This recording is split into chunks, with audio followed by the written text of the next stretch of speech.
You know, when you think about, like, the golden age of Hong Kong movies, Yeah. you always hear about, like, Shaw Brothers. Uh-huh. And today we're going, like, deep into, like, why they were so popular in the 50s through the 70s. Right. And we have a really cool collection of sources that all kind of point to the same thing. Okay. Which is that, like, the 4 master directors that they had were the real reason why this studio was such a powerhouse. Cool. So we're going to unpack who those guys were and why they were so, like, revolutionary, Yes. what made their stuff so different. Cool. So the first guy we're going to talk about is Li Hanxiang, Okay. and he joined Shaw Brothers in 1956. So, like, even before Run Run Shaw really, like, took over. Exactly. Yeah. So he was, like, a pioneer there. Yeah. And he really kind of, like, broke ground with this Huangmei opera film called Del Chan. Okay. And he's the one who, like, insisted on using color costumes. Right. Back then, that was a big deal. Yeah. It seems obvious now, but it wasn't then. Yeah. And it was a huge success, like, critically and at the box office. Right. It kind of set the gold standard for these, like, musical dramas that were based on Chinese folklore. Yeah, and, like, the success of Dao Chan led to, like, a bunch of other really famous Huangmei opera films that he directed. Oh, yeah. Like The Butterfly Lovers and The Kingdom and the Beauty. Yeah, those are really well known. They won tons of awards, too. Exactly. It wasn't just, like, popular entertainment. Right. It was, like, culturally significant. Exactly. Bringing traditional Chinese opera to more people through film. But he wasn't like a one-trick pony. He did the Huangmei opera thing. Right. But he was also a master of, like, the palace and historical dramas. Yeah, like that The series. Charm of Beauty series. Yeah, those were beautiful. were lavish, Right. rich with detail. Uh-huh. Costumes were great. I love those stories about court life. Yeah, he really knew how to, like, transport you back in time. Yeah, he was a master of, like, that visual storytelling. Yeah. And, you know, you might be familiar with Li Hanxiang because he directed the original Chinese ghost story back in 1960. Oh, wow. Like the one that inspired the one with Leslie Chung and Joby Wong. I didn't realize he did that one. Yeah, That's really interesting. he was really versatile. Yeah. And his influence on Hong Kong cinema is huge. So he did all this great stuff with Shaw Brothers, Uh-huh. but then he actually left.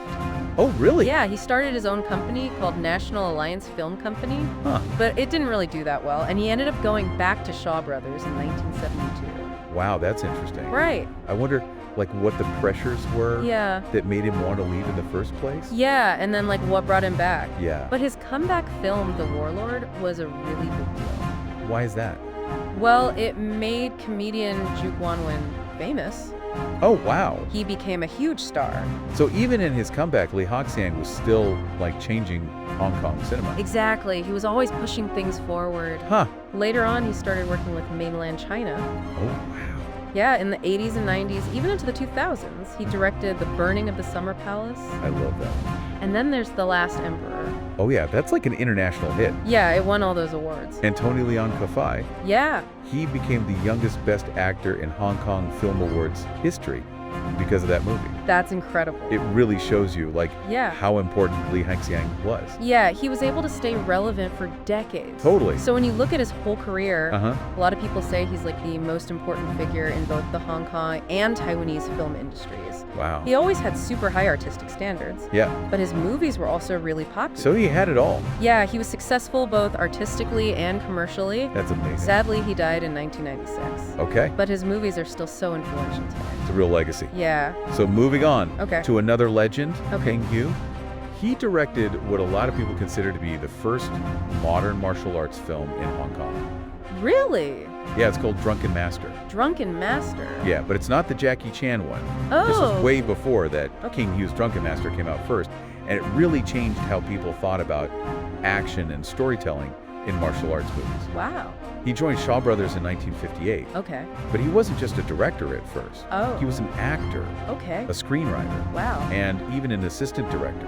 So he had a lot of experience before he even directed his first movie. Exactly. And, you know, he was the assistant director for those Li Hanxiang movies we were just talking about. The Butterfly Lovers and Spring in the Palace. Yep, he must have learned so much from Li Hanxiang. Yeah, you can imagine. Uh-huh. So then in 1965, he directed Drunken Master.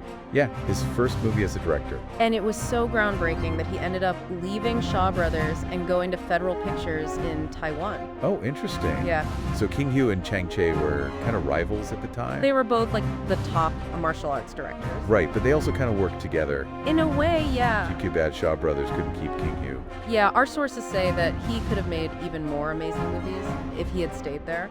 Yeah, but I guess he needed to do his own thing. Yeah. So after he left Shaw Brothers, he made Dragon Inn in 1967. Yeah, that's considered his masterpiece. The costumes are so beautiful. Yeah, and the scenes are so well crafted. The action is amazing. Yeah. You can really see how it influenced later movies like Suhark's new Dragon Inn. Oh, totally. And King Hu's films weren't just popular in Hong Kong. Right. His movie A Touch of Zen won a big award at the Cannes Film Festival in 1970. Oh, wow. That was the first time a Chinese martial arts movie got international recognition like that. It really paved the way for people like Ang Lee. Absolutely. So King Hu was known for being a perfectionist. Yeah. And that caused problems sometimes. How so? Well, his movies would often go over budget.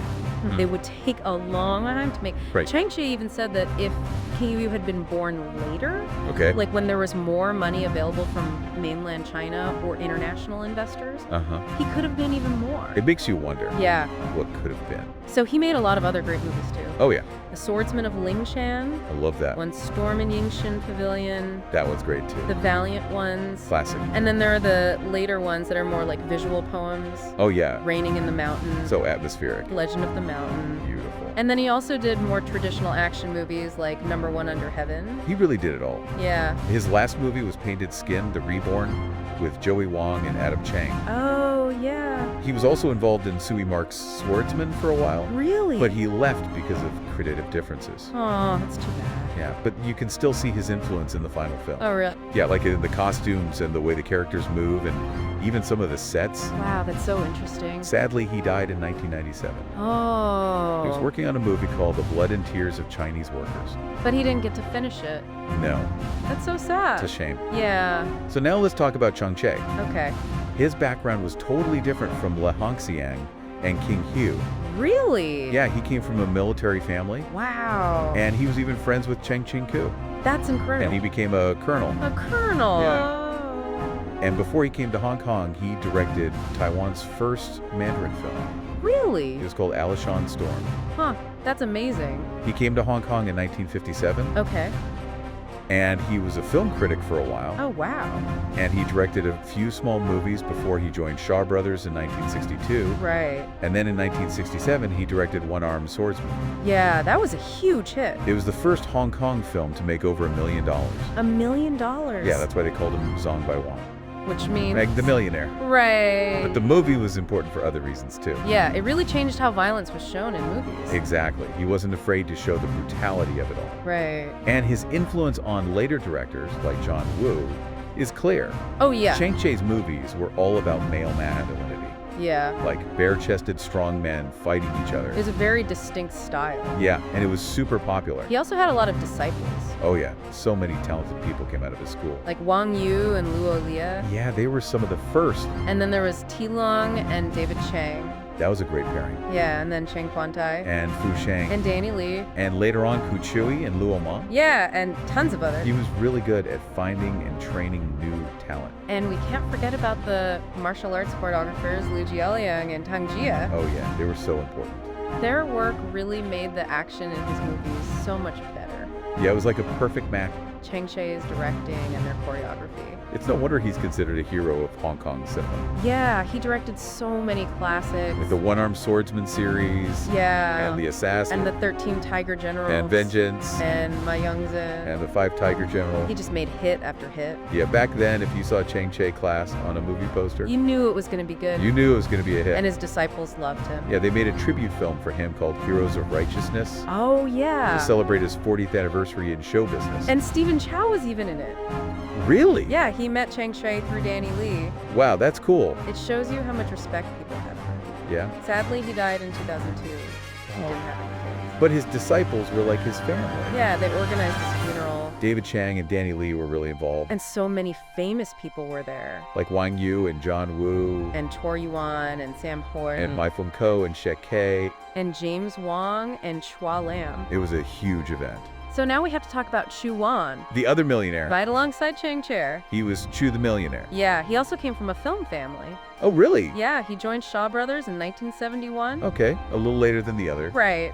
And he directed this movie, I Knew, Yeah. which was like the first romantic martial arts movie. It was a new kind of martial arts film. Yeah, it wasn't just about the action. It also had romance and drama. And then in 1973, he directed 72 Tenets. Which is a huge hit. Yeah, it was the highest grossing movie of the year. Even bigger than Bruce Lee's movies. And Bruce Lee was at the peak of his popularity then. Exactly. So that shows you how good Chu Yuan was. He knew how to make movies that people loved. But he's probably most famous for his adaptations of Gulong's novels. Oh yeah, Gulong was a really popular martial arts writer. And Chu Yuan made his stories into movies. They were so good. People used to say that if you hadn't been in one of Chu Yuan's martial arts movies. You weren't a real actor. Exactly. Worked with T. Long a lot. Yeah, and Derek Yee. Derek Yee became a famous director himself later on. Yeah. Chu Yuan's movies were really beautiful to look at. Yeah, they were very visual. He would make these elaborate sets. Uh-huh. They were often really magnificent and gilded. It was a totally different look from Chang Cheh's movies. Right, Chang Cheh's movies were more gritty and realistic. But Chu Yuan's were more like dreamlike. Yeah, they were like stepping into a painting. So by the late 80s, Uh-huh. Shaw Brothers wasn't making as many movies anymore. Television was becoming more popular. Yeah, and Chu Yuan kind of saw the writing on the wall, so Yeah. he retired from directing. What? Yeah, he was at the top of his game. Wow. But he decided to become an actor. That's wild. I know. Not many people would do that. Especially in such a tough industry. Yeah, It's like giving up all that power and control. but he did it. Yeah, and he was really good at it, too. Yeah, he was really humble about it. Yeah, he just focused on doing his job. He didn't care about being the director anymore. He just wanted to act. And he was really good at it. He worked a lot with TVB. Oh yeah, he was in so many TV shows. Yeah, like Journey to the West. He played the Buddha. Yeah, and A Step Into the Past. He was Wang Sir. Louis Ku's boss. Right. And Armed Reaction. He was Chang Feng's dad. He was so great in all those roles. Yeah, he was really versatile. So even though he stopped directing, he Hmm. never really left the film and TV industry. Yeah, he just found a different way to express his creativity. Maybe he just really loved acting. Yeah, maybe that's all it was. But no matter what his reasons were, Uh-huh. he made some amazing movies. Yeah, he was a true master. So as we wrap up our deep dive, Yeah. clear that the reason why Shaw Brothers was so popular Uh-huh. was because of these four incredible directors. Yeah, they were all so talented. Li Hanxiang with his historical epics and Huangmei operas, Yeah. KungFu with his innovative martial arts and artistic vision, Chang Cheh with his raw action and those masculine heroes, Yeah. and Chu Yuan with his romantic adaptations of Gulong's novels. They all had such different styles. Yeah, but they were all masters of their craft. They weren't just making popular movies. Right. They were changing the face of Hong Kong cinema And their influence is still felt today. all over the world. So here's something to think about. Okay. What if two of these directors had worked together? Oh, wow. What kind of movie would they have made? That's a good question. Yeah, like imagine Li Hanxiang and KungFu collaborating. Wow. Or Chang Cheh and Chu Yuan. It would have been amazing. Yeah, it would have been something truly special. It really makes you appreciate how unique they all were. Yeah, they were all geniuses in their own way. And together, they created something truly special. The golden age of Hong Kong cinema. Shaw Brothers. The legacy lives on. Absolutely. Thanks for listening. See ya.